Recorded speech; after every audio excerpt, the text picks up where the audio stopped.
Hello friends, welcome to Nasekitchen.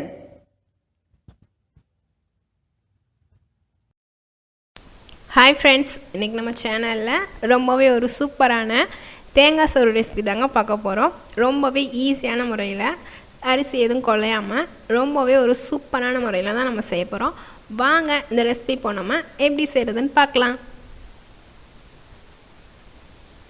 இப்போ அதுக்கு நான் பாஸ்மதி அரிசி 1.5 கப் அளவு எடுத்து ஒரு அரை மணி நேரத்துக்கிட்ட ஊற வச்சு எடுத்து வச்சுருக்கேன். இந்த கப்பில் தான் ஒரு 1.5 கப் அளவு சேர்த்துருக்கேன்.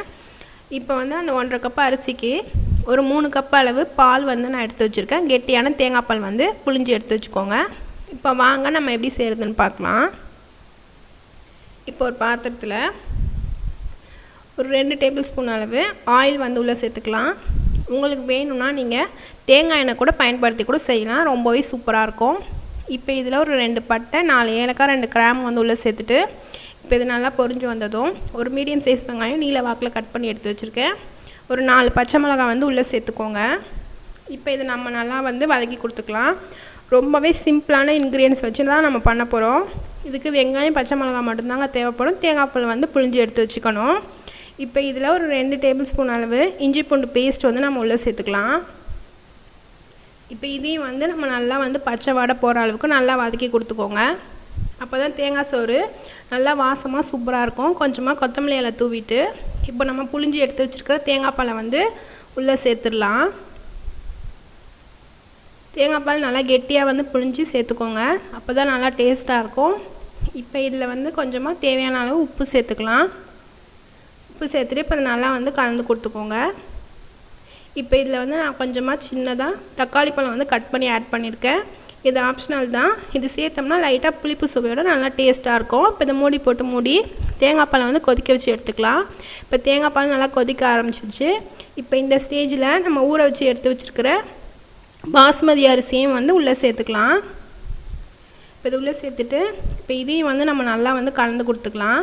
இந்த உப்பு இது எல்லாத்தையும் தேங்காய் பாலோட நல்லா கலந்து கொடுத்துக்கோங்க. தண்ணி எதுவும் இதுக்கு ஆட் பண்ணக்கூடாதுங்க, முற்றிலும் தேங்காய் பாலில் தான் செய்யணும்.